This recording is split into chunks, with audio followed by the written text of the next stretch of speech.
Tahu tanda-tandanya dulu kalau misalkan kalian tidak ingin menyesal seumur hidup karena kehilangan gigi alias giginya ompong.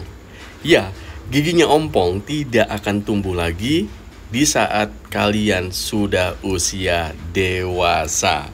Ya, tidak harus semua gigi berlubang itu treatmentnya pencabutan. Ke dokter gigi maunya dicabut, ke dokter gigi maunya dicabut.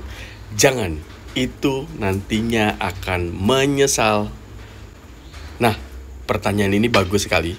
Mau tanya dok, apakah gigi berlubang itu harus dicabut? Tidak.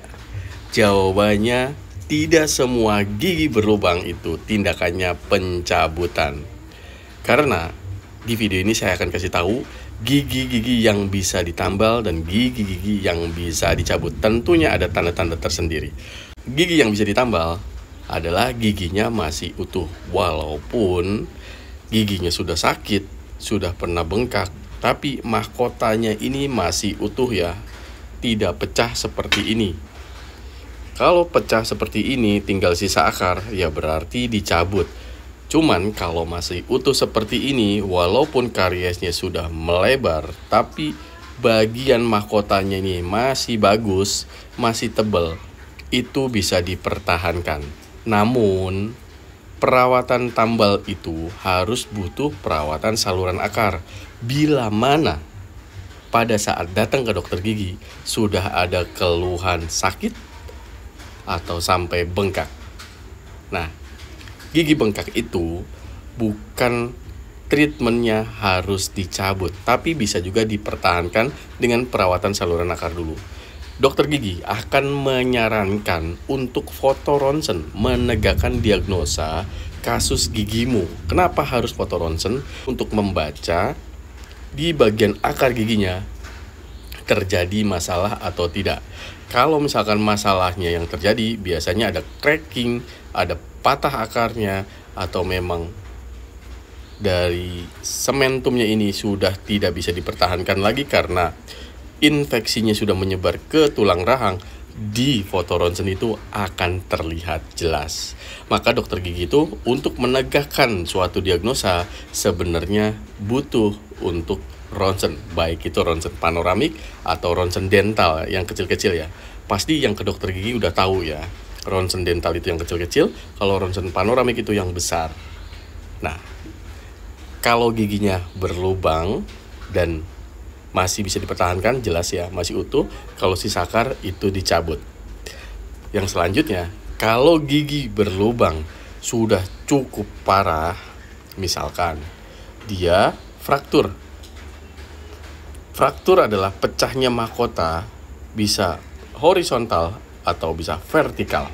Kalau yang vertikal, lurus patahannya terbelah jadi dua, itu tidak bisa ditambal alias indikasinya pencabutan. Dan kalau gigi yang bisa ditambal, frakturnya horizontal, misalkan di sekitar mahkota jam, trek.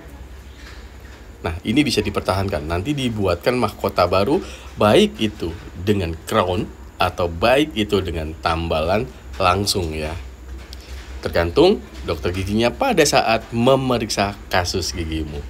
Nah, selanjutnya, gigi-gigi yang tidak bisa dipertahankan lagi adalah gigi sumber infeksi. Misalkan, kalian pernah datang ke dokter gigi, pernah ditambal, tambalannya udah cukup lama, lalu pecah.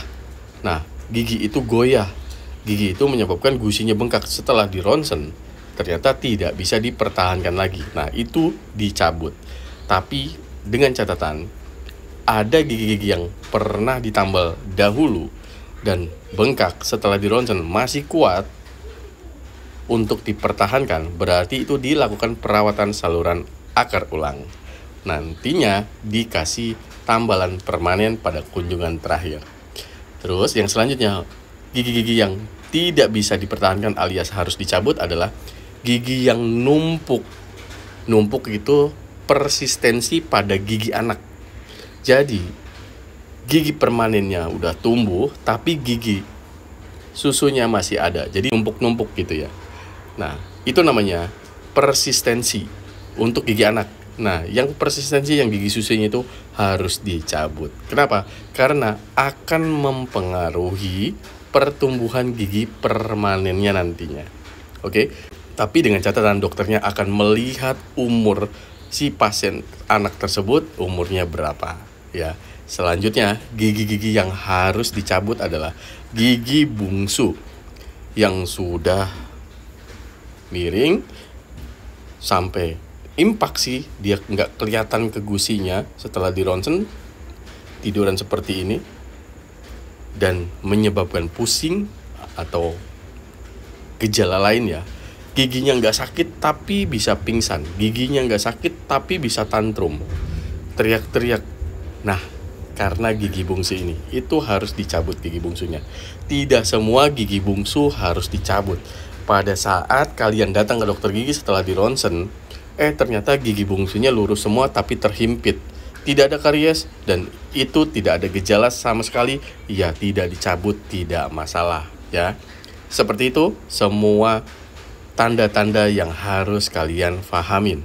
Kesimpulannya adalah ke dokter gigi itu penting, dan datang ke dokter gigi sebelum kalian punya keluhan sakit gigi.